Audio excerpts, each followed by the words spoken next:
നമസ്തേ. സന്ദേശമാല എല്ലാവരും കേൾക്കുന്നുണ്ടാവും എന്ന് വിശ്വസിക്കുന്നു. സന്ദേശമാല കാണുന്ന എല്ലാ പ്രേക്ഷകർക്കും എൻ്റെ വിനീത നമസ്കാരം. അറിവ് കൊണ്ട് പ്രകാശം പരത്തുന്ന ജ്ഞാനികളുടെ സഭയിൽ ചെല്ലുമ്പോൾ നമുക്കും നമ്മുടെ അറിവ് അവിടെ നല്ലതുപോലെ പ്രകാശിപ്പിക്കാം. അതല്ല വിവരദോഷികളായ ശൂന്യന്മാരുടെ സദസ്സിലേക്കാണ് ചെല്ലുന്നതെങ്കിൽ ഒന്നും അറിയാത്തവനെ പോലെ വിളറിയ ചുണ്ണാമ്പു കണക്കെ നിസ്സംഗനായി ഇരുന്നേക്കണം. അതാണ് ഭംഗി. മഹത്തായ ഗ്രന്ഥങ്ങളുടെ തത്വവും സാരാംശവുമെല്ലാം നന്നായി അറിഞ്ഞ് നിറകുടങ്ങളെ പോലെ വിളങ്ങുന്ന മഹാപണ്ഡിതന്മാരുടെ സദസ്സിൽ സംസാരിക്കുമ്പോൾ വാക്പിഴ സംഭവിക്കാതെ സൂക്ഷിക്കണം. ഒരു വാക്പിഴ സംഭവിച്ചാൽ ധർമ്മപ്പിഴ പോലെ തന്നെ ഗുരുതരമാണ്. പറയുന്നതിൻ്റെ അർത്ഥവും സാരവും നന്നായി ഉൾക്കൊള്ളുവാൻ പ്രാപ്തിയുള്ള വിദ്വാൻമാരുടെ സദസ്സിൽ സംസാരിക്കുമ്പോൾ അവിടെ സംസാരിക്കുമ്പോൾ വളരെയേറെ സൂക്ഷിക്കണം. അതിന് ഏത് സമയത്തും ഗുരുകൃപ ഉണ്ടാവണം. മഹത്തായ അനവധി ഗ്രന്ഥങ്ങൾ പഠിച്ചിരുന്നാലും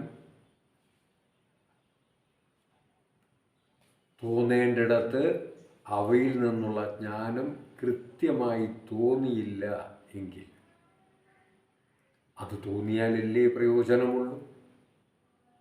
അങ്ങനെ തോന്നിക്കുന്നതും തോന്നിക്കാതിരിക്കുന്നതും കർമ്മഫലമാണ്.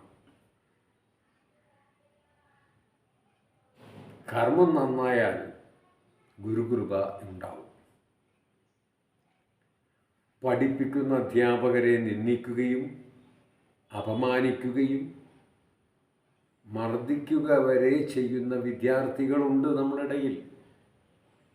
അവരിൽ ഗുരുകൃപ ഉണ്ടാകുന്നു. ഒരു പരീക്ഷാ ഹാളിൽ പരീക്ഷ എഴുതാനിരിക്കെ ചോദ്യപേപ്പർ കയ്യിൽ കിട്ടി.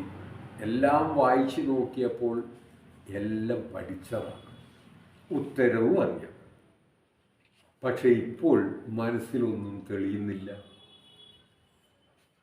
എത്ര ശ്രമിച്ചിട്ടും ഉത്തരം തെളിഞ്ഞു വരുന്നില്ല. പഠിച്ചതെന്തും ആവശ്യമുള്ളപ്പോൾ മനസ്സിൽ തെളിയണമെങ്കിൽ ഗുരുകൃപ ഉണ്ടാവണം.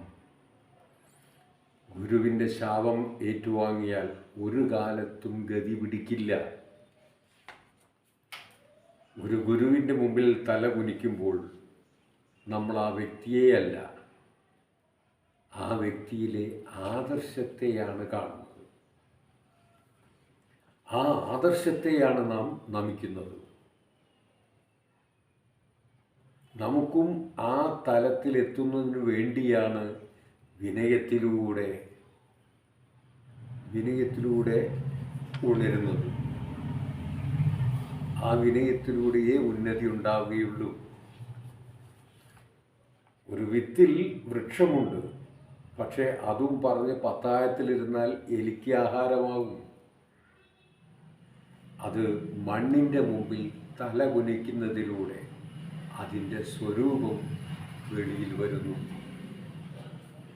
ഒരു കുടയുടെ ബട്ടൺ താഴ്ത്തി കൊടുക്കുമ്പോൾ അത് നിവരുന്നു. മറ്റുള്ളവരെ മഴയിൽ നിന്നും വെയിലിൽ നിന്നും സംരക്ഷിക്കാൻ കഴിയുന്നു.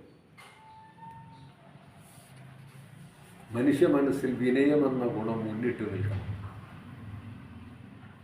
ശിഷ്യ മനസ്സിൽ അഹങ്കാരമാകുന്ന സർപ്പം പണമുയർത്തുന്നതല്ല.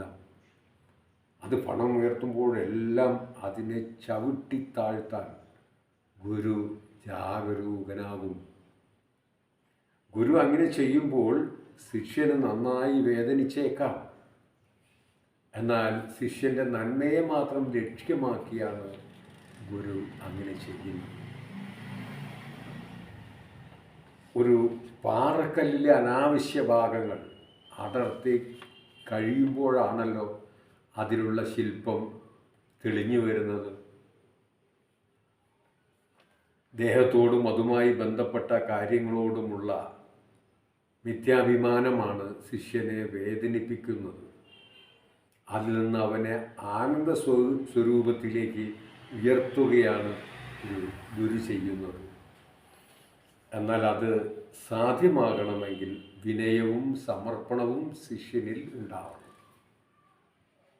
എല്ലാം ഗുരു നോക്കിക്കൊള്ളും എന്ന് ചിന്തിച്ച് ഒന്നും ചെയ്യാതിരിക്കുന്നത് ഗുരുവിലുള്ള സമർപ്പണത്തിൻ്റെ ലക്ഷണമല്ല, അത് അലസന്മാരുടെ ലക്ഷണമാണ്. അതുപോലെ തന്നെ പരിശുദ്ധമായ അന്ധഃകരണമാണ് ഗുരുവിൻ്റെ ഏറ്റവും നല്ല സുഹൃത്ത്. ഇന്ദ്രിയങ്ങളാകുന്ന കുതിരകളെ മനസ്സാകുന്ന കടിഞ്ഞാണ് കൊണ്ട് ബുദ്ധിയാകുന്ന സാരഥിയെ നിയന്ത്രിക്കണം. അതിന് കഴിയണമെങ്കിൽ ബുദ്ധിക്ക് ഗുരുപദേശത്തിൻ്റെ പോഷണവും വിവേക വൈരാഗ്യങ്ങളുടെ പിൻഫലവും ഉണ്ടാവണം. അപ്പോഴാണ് ഒരുവൻ അവൻ്റെ തന്നെ മിത്രമാകുന്നത്. ജീവിത മൂല്യങ്ങളും ആധ്യാത്മികതയിൽ അധിഷ്ഠിതമായ ജീവിതക്രമവുമാണ് ഒരുവനെ അവൻ്റെ തന്നെ മിത്രമാക്കുന്നത്. ഈ ഗുണങ്ങൾ ജീവിതത്തിൽ നിന്ന് അന്യമാകുമ്പോഴാണ് നമ്മൾ നമ്മുടെ ശത്രുവായി മാറുന്നത്. ശരിയും തെറ്റും സ്വയം തിരിച്ചറിയുവാൻ കഴിയുന്നില്ല എങ്കിൽ ഗുരുവിനെ അല്ലെങ്കിൽ അറിവുള്ളവരെ സമീപിച്ച് ഉപദേശം തേടണം. അപ്പോൾ ശരിയായ വഴി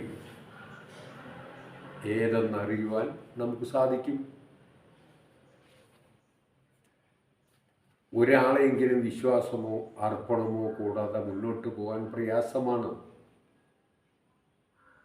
ശരിയായ മാർഗവും ഉപദേശിച്ച് തരാൻ ഒരാളെ കണ്ടുകിട്ടിയാൽ അവിടെ സമർപ്പണ ബുദ്ധി വരണം. അവർ പറയുന്നത് അനുസരിക്കണം. ഗുരുവിൻ്റെ അടുത്ത് എത്തിയതുകൊണ്ട് മാത്രമല്ല, ഗുരുവിങ്കൽ സമർപ്പണ ബുദ്ധി ഉണ്ടെങ്കിൽ മാത്രമേ പുരോഗതി ഉണ്ടാവുകയുള്ളൂ. ഗുരു എന്ന വാക്കിൻ്റെ അർത്ഥം മഹത്വമുള്ളത്, ഗൗരവമേറിയത്, ഉത്തമമായത് എന്നൊക്കെയാണ്. ഗുരു സത്യത്തിലേക്കുള്ള വഴികാട്ടുന്ന ആൾ മാത്രമല്ല, പരമമായ ജ്ഞാനം പകർന്ന് ശിഷ്യനെ മുക്തിയിലേക്ക് നയിക്കുന്നവനും കൂടിയാണ്. ഗുരുവിന് ഈ ലോകത്തിൽ നേടാനോ ചെയ്യാനോ ഒന്നും തന്നെ ഇല്ല.